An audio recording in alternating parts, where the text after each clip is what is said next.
Hi, this is Contemporary Events Live. Today we're diving deep into a critical topic: education in China versus India, a tale of two systems. Both countries educate over 200 million students each, but the outcomes couldn't be more different. Let's explore why. After economic reforms in the 1980s, China transformed its education system into a high-pressure, performance-driven model, with strong state control and uniformity. In contrast, India's system evolved from its colonial roots, becoming a fragmented structure with multiple boards: CBSE, ICSE, state boards, each with different standards and quality. China invests heavily in education, allocating about 4% of its GDP, translating to over $500 billion USD annually. India spends around 2.9% of its GDP, roughly $125 billion USD, despite having a similarly sized school-age population. This gap directly impacts infrastructure, teacher training, and digital access. China has a unified K-12 curriculum led by the Ministry of Education. Students face the Gaokao, the infamous college entrance exam, which decides their academic future in a single sitting. India's system is more diverse. Boards differ in curriculum difficulty, and college admissions are decentralized. Some rely on Class 12 marks, others on entrance exams like GE or NEET.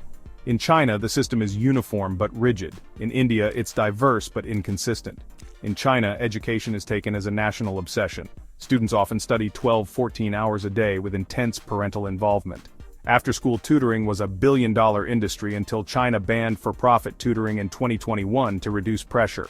In India, academic pressure also exists, especially with engineering and medical entrance exams. But here, the rise of coaching hubs like Coda has created a parallel system where the rich often have a huge advantage. As of 2023, China's literacy rate, 96.8%. India's literacy rate, 77.7%. In the 2009 PISA, Program for International Student Assessment, Shanghai ranked first globally. India ranked 72nd out of 73, and has since stayed away from PISA until recently deciding to rejoin. The ASER report, India, shows over 50% of rural students in grade 5 struggle with basic reading and math.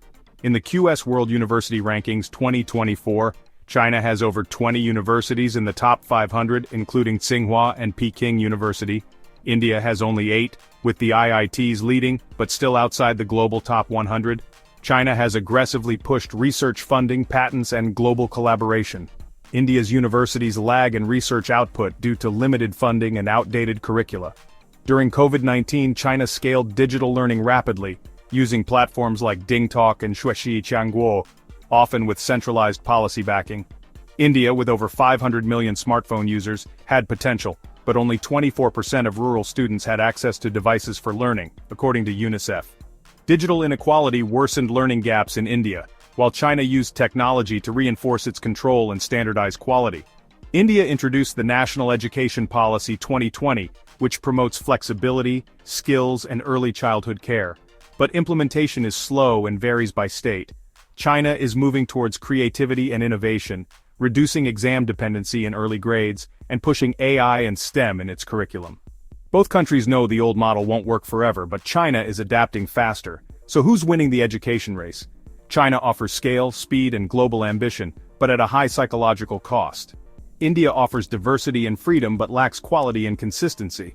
The real question is, can India reform fast enough to empower its youth, or will China continue to pull ahead? Thanks for watching. This is Contemporary Events Live.